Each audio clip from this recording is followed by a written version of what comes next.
information. That's idiocy, isn't it? You know too much that's not generalized. If you know a lot of facts, people are going, it must be David Koresh. David Koresh was an idiot. And so was Jim Jones. They didn't have sense enough to walk in out of the rain biblically. They knew nothing about the Word of God. So the priesthood now, we give our bodies a living sacrifice, holy, hagios, Hagios, acceptable unto God. An acceptable sacrifice is one that's holy and it's pleasing to God. Aresko is the word. Aresko. Aresko means pleasing. What kind of sacrifice pleased God in the Old Testament? One without blemish, holy, hagios. It means to be pure. It means to be pure, or it means to be one or single. Now, the only way you're ever going to give your bodies a living sacrifice is to learn the Word of God, live righteously. And we're not talking about living without sin. Is there a part of us that can live without sin? Yeah. And what is it? It's the inner man. The inner man cannot sin. 1 John 3:9. Whosoever is born of God doth not commit sin. You can't sin. Christ in you can't sin. Christ in you, the hope of glory, cannot sin. Whosoever is born of God doth not commit sin. His seed remaineth in him, and he cannot sin because he's born of God. It's the inner man demanding. Outer man, self, dies. And it's the inner man that is really causing the outer man to give up self. So the sacrifice, this altar is a picture of the cross, particularly the daily cross, because they had a daily sacrifice there every morning around 6 o'clock and every evening about 6 o'clock. They had a daily sacrifice, and now with a daily sacrifice, and instead, when the Bible says, whom he did foreknow, he also did predestinate to be conformed to the image of his Son, that he be the firstborn. You see, we're going to be like Christ. We're going to be icon. That's the word image. Whom he foreknew, he's predestined to be conformed, sumorphos, and to be shaped into the likeness of Christ by the fellowship of his suffering and what we go through, that will be the image of Christ and the firstborn. What makes us like Christ is being the firstborn and dying daily, doesn't it? We take our cross and die daily. If any man will come after me, let him deny himself and take up his cross daily and follow me. I don't think I've ever explained this. I should have done this on a predestination night. But it happened to come in on tonight with Reuben should have been the priest of God. Levi was just a shadow. We're the priests of God now, and he's the high priest over the house of God, whose house are we in Hebrews 3 and 6. Now, how did I get to that? Whew, I don't know how I got there. Y'all understand that? That's not really even hard, is it? It's not hard as much as you've heard me preach on predestination. Now, all right. How did I get to the sons of Jacob? I got there somehow. Let's back up. All right, Israel. I'll probably remember it in a minute. I get so many things going up here. All right. Now, Israel, prophecy is all about Israel. If you notice, I gave you a couple of Israel's sons, Reuben and Levi, but they all sold Joseph into bondage except Benjamin. You think Benjamin was the good one left? At one time, God nearly wiped out the whole tribe of Benjamin, the 12th son of Jacob, because they had so much homosexuality going on in their system. God nearly annihilated them. Whew. So we're talking about Israel, who God said, you didn't choose me, I chose you. I didn't choose you because you're the greatest. Well, Israel, Old Testament Israel is a shadow of the church, New Testament Israel. New Testament Circumcision is not outwardly, but of the heart.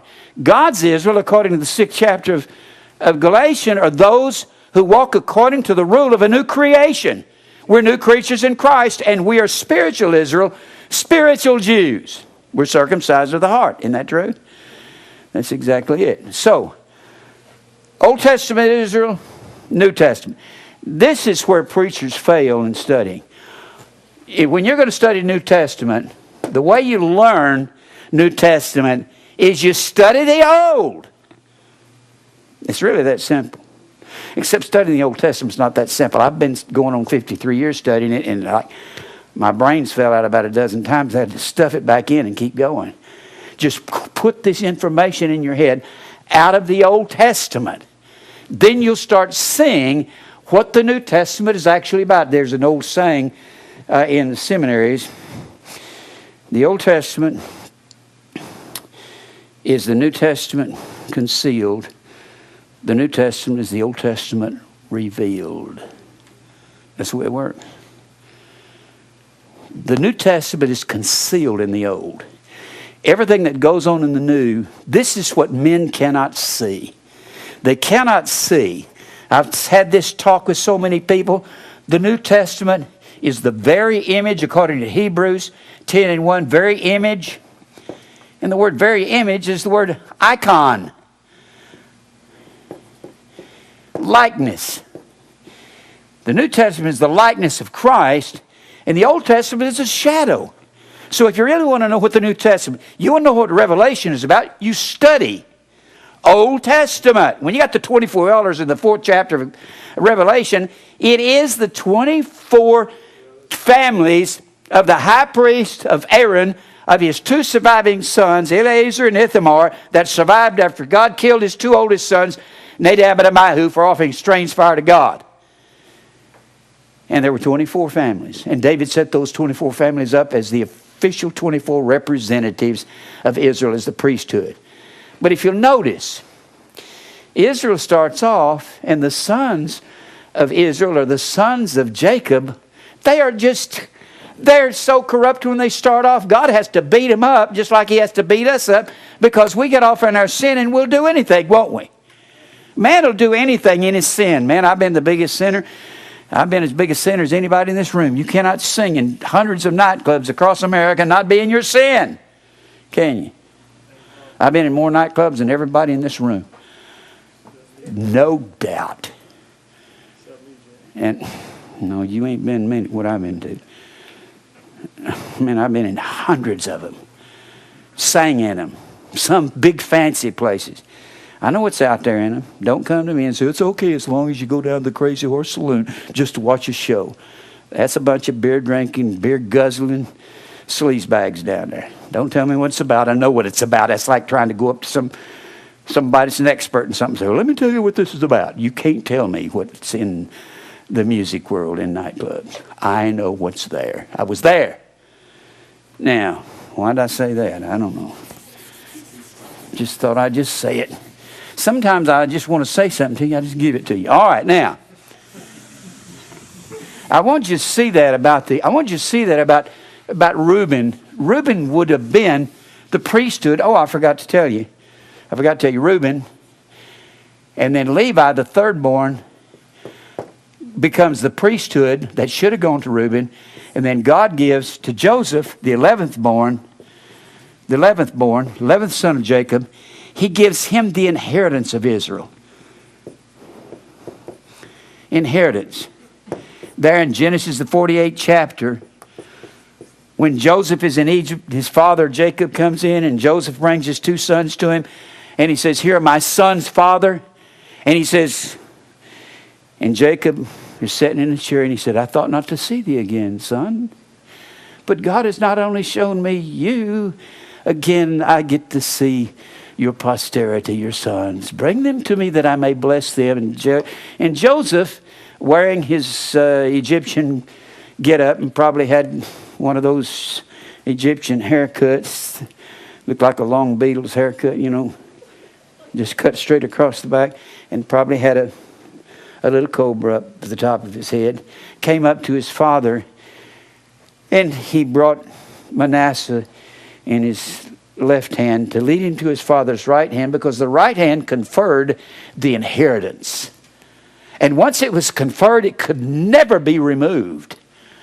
And he brings Manasseh, his eldest. Joseph brings Manasseh, his eldest. Don't confuse him with Manasseh, the son of Hezekiah, who was one of the wickedest kings in all of Israel. And when he got old, he